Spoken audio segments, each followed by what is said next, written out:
Assalamualaikum warahmatullahi wabarakatuh. Izin memperkenalkan diri, nama saya Niji Putra Pertama, NPM 47.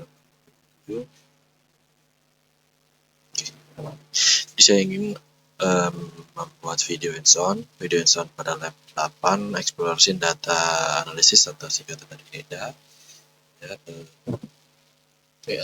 masuk ke tahap yang keempat ini, membuat video hands-on berisi penjelasan hasil eksplorasi dan integrasi.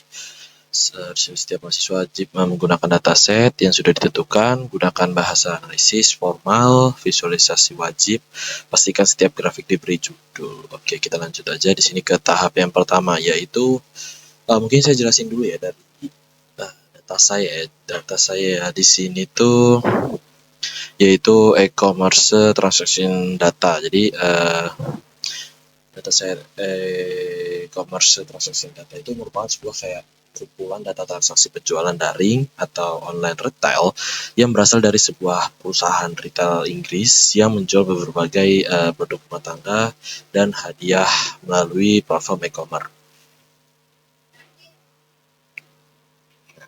Kita lanjut pada tahap awal ini ya, pada tahap 1 ini dilakukan sebuah proses pengenalan dan juga persiapan terhadap dataset yang sudah saya sebutkan tadi, atau dataset yang ingin kita gunakan, dan tujuannya itu adalah untuk mastiin bahwa kayak dalam kondisi yang bersih, lengkap dan siap dianalisis nanti secara akurat. Dan di sini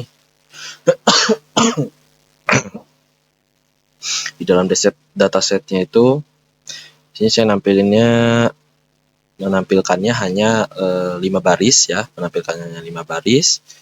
Dan juga dia akan menampilkan jumlah baris menggunakan fungsi df shape dan menampilkan kolom atau fitur yang tersedia pada dataset yang saya gunakan. Terus ini untuk df-pd read-cf ini untuk baca sebuah file CSV-nya, dan ini untuk ngupload filenya. Dan hasilnya seperti ini. Jadi ada kolom yang tersedia atau fitur yang tersedia di sini ada 8 ya, kalian bisa lihat 8, dan ini kalian bisa lihat ada 541.909 baris ya. Jadi ada 541.909 baris dan hanya memiliki fitur atau kolom yaitu 8. Yaitu yang pertama ada invoice no atau nomor faktur untuk transaksinya, stock code itu ya kode unik dari setiap produknya, ada description-nya di sini yaitu deskripsi dari produknya. Ada quantity itu kayak jumlah barang yang dibeli. Terus ada invoice date ya harga ada invoice sheet. Ini ada kayak apa namanya waktu tanggal pembeliannya. Terus ada unit price itu harga satuannya, terus ada customer ID untuk identitas pelanggannya, terus ada country itu daerah atau asal tinggal negara si pelanggannya. Ini juga kita udah bagi beberapa kayak si tipenya ya, misalnya dari invoice no itu objek, quantity itu deterjen 4, ya. Terus juga dan unit price ini float 64 seperti itu. Jadi di sini data tipenya float 64-nya ada 2, integer 64-nya ada 1, objeknya ada 5. Dan di sini kita melakukan sebuah cek missing value ya, untuk kayak memastikan setiap kolomnya itu memiliki format yang sesuai gitu. Dan di sini terdapat description ada 1454, dan di customer ID ada 135.080,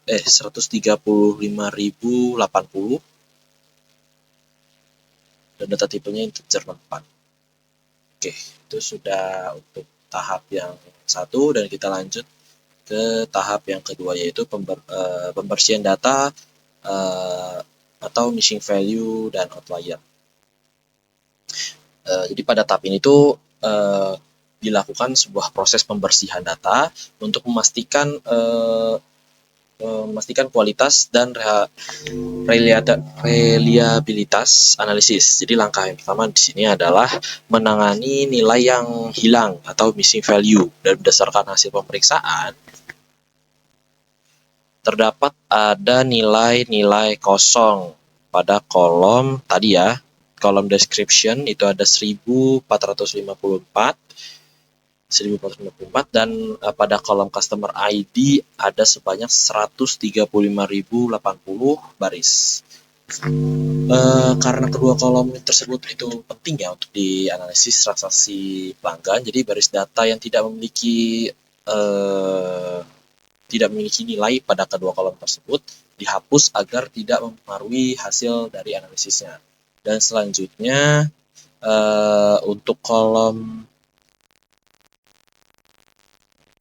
unit price ya, itu tuh yang berisi kayak harga satuan produk, nilai kosong, itu tuh diisi dengan nilai rata-rata atau min, agar dia tuh nggak mengganggu perhitungan total penjualannya. Jadi sementara pada kolom quantity itu nilai kosong itu diganti dengan angka 0 untuk menandai bahwa tidak ada barang yang dijual pada transaksi tersebut. Dan tahap yang terakhir itu adalah penghapusan data dari outliernya. Jadi pada kolom unit price itu tuh menggunakan metode yaitu IKR ya, atau interquartile range. Jadi pendekatan ini itu dilakukan dengan menghitung batas bawah atau kayak Q1 min 1,5 kali IKR, dan batas atasnya itu Q3 plus 1,5 kali IKR untuk mendeteksi nilai harga yang terlalu ekstrim, hanya data yang berada dalam rentang normal tersebut yang dipertahankan. Jadi setelah pembersihan, jadi jumlah data yang berkurang dari 541.909 baris menjadi 370.778 baris, menandakan bahwa sebagian besar data yang tidak relevan itu ya, atau ekstrim, jadi telah berhasil dihapus. Dengan demikian, dataset kini telah lebih bersih dan terstruktur dan siap untuk digunakan untuk tahap analisis selanjutnya. Dan tahap yang selanjutnya yaitu tahap yang ketiga yaitu statistik deskriptif. Mungkin sedikit penjelasan kode ya. Jadi tahap ini tuh dilakukan sebuah analisis statik deskriptif terhadap variabel utama, yaitu quantity dan unit price. Quantity tadi itu jumlah barang yang dibeli, unit price itu harga per unit barangnya. Terus ini ada total juga, jadi totalnya untuk hasil perkalian antara si quantity dan unit price mempresentasikan total nilai transaksinya. Langkah-langkah yang dilakukan adalah kita di sini membuat sebuah kolom rumus, membuat kolom baru total dengan rumus kayak total sama dengan kali unit price total jadi sama dengan quantity times unit price total, juga itu sama dengan quantity x unit price. Dan juga menggunakan fungsi dari descript ya, fungsi dari descript untuk menghitung ukuran statistik seperti kayak mean, standar, deviation, terus min, max, dan serta quartile, dan membuat sebuah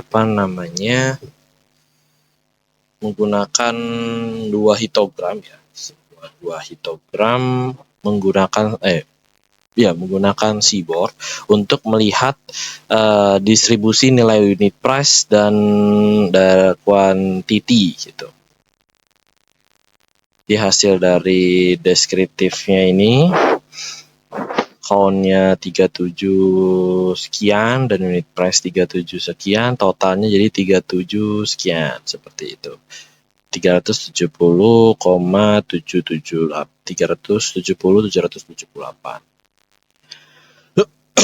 Kita masuk ke visual yang pertama, yaitu distribusi harga produk dari unit price. Jadi histogram ini tuh menunjukkan bahwa mayoritas harga produk berkisaran 1 sampai 3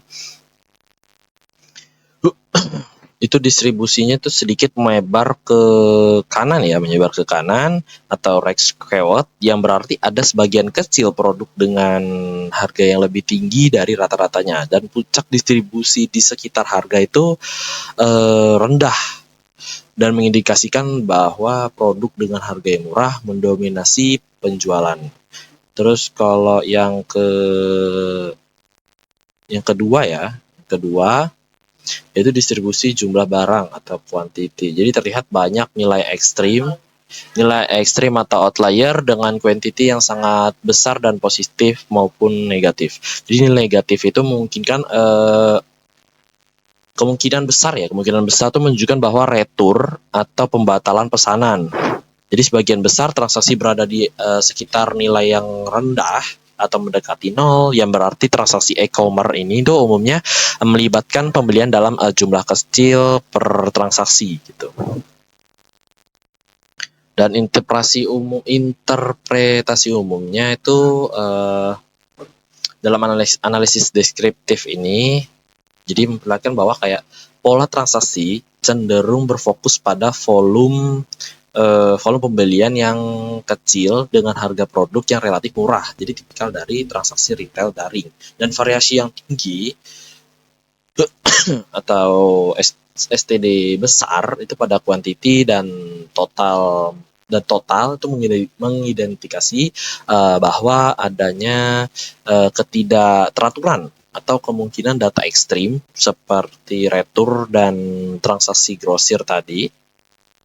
Dan adanya nilai negatif penting untuk diverifikasi lebih lanjut pada tahap pembersihan data karena dapat mengaruhi analisis berikutnya seperti kayak tren penjualan dan profitabilitas. Selanjutnya kita masuk ke tahap yang keempat, yaitu menganalisis hubungan antar variabel. Jadi pada tahap ini tuh dilakukan sebuah analisis korelasi antar variabel numerik, yaitu tadi quantity, unit price, dan total. Jadi tujuannya itu untuk melihat seberapa kuat hubungan antara variabel tersebut dalam memenuhi nilai total penjualan. Oke, dari tabel korelasinya dari tabel korelasi yang dihasilkan bahwa korelasi antar quantity dan total adalah 0,94, menunjukkan bahwa hubungan positif yang sangat kuat, yang artinya semakin banyak jumlah barang yang terjual, maka semakin tinggi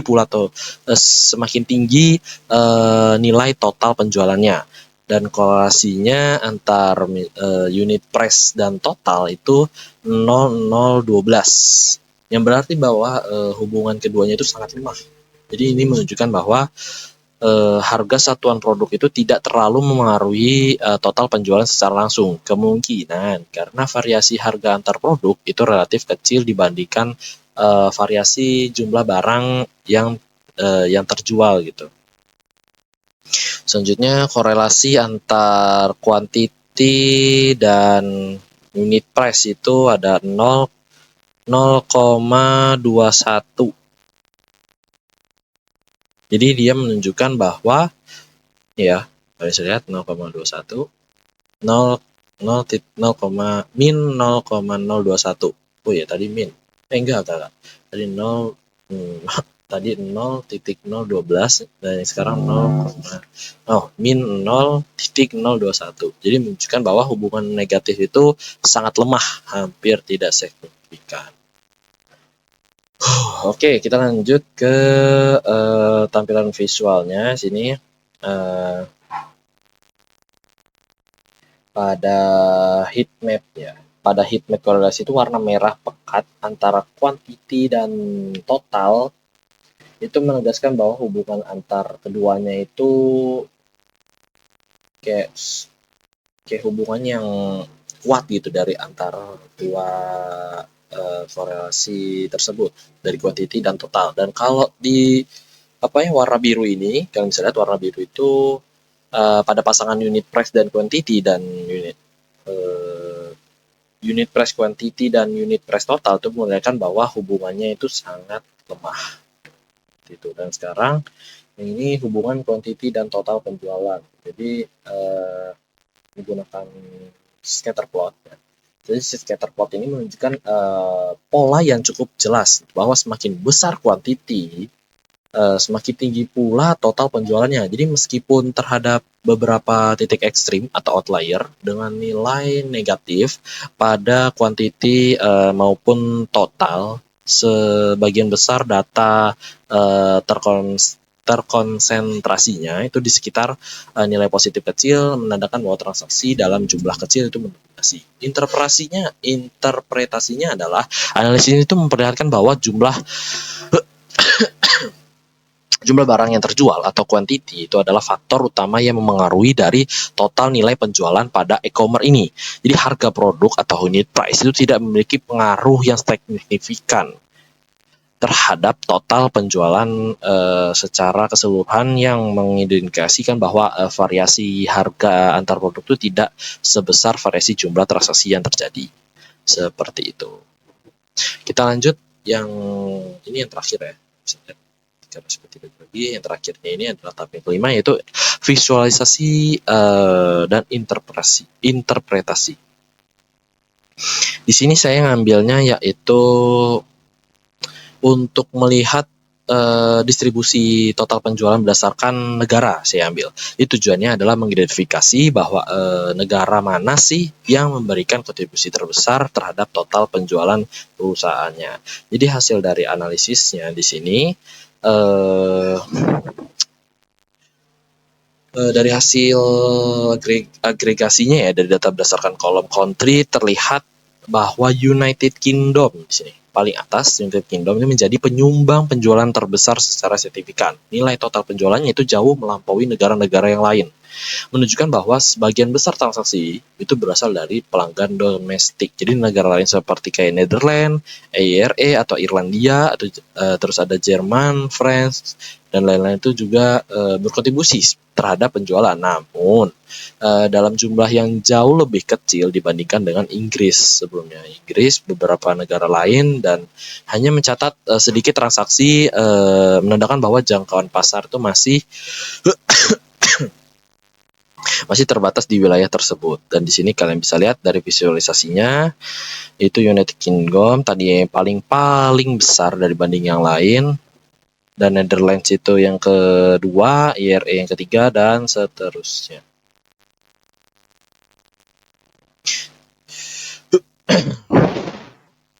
Dan interpretasinya ini adalah negara dengan total penjualan tertinggi itu biasanya memiliki pelanggan yang tetap dan frekuensi pembeliannya yang tinggi. Dan yang kedua itu korelasi positif antara quantity dan total, itu menunjukkan bahwa semakin banyak barang yang dijual itu semakin tinggi pendapatannya. Dan yang ketiga, distribusi harga produk menunjukkan mayoritas bahwa produk dengan harga yang rendah itu beberapa sangat mahal gitu, atau outlier gitu. Atau juga kayak dominasi penjualan di Inggris itu menunjukkan bahwa fokus pada pasar itu masih kuat di wilayah domestik, dan rendahnya transaksi dari negara-negara yang lain itu bisa disebabkan oleh faktor distribusi, ongkos kirim, kayak faktor distribusi tadi, terus atau kurangnya strategi ekspor. Terus potensi ekspansi pasar internasional juga masih terbuka luas, terutama di negara-negara Eropa yang sudah memiliki jumlah transaksi yang meski kecil. Oke, sekian dari saya akhiri. Wassalamualaikum warahmatullahi wabarakatuh.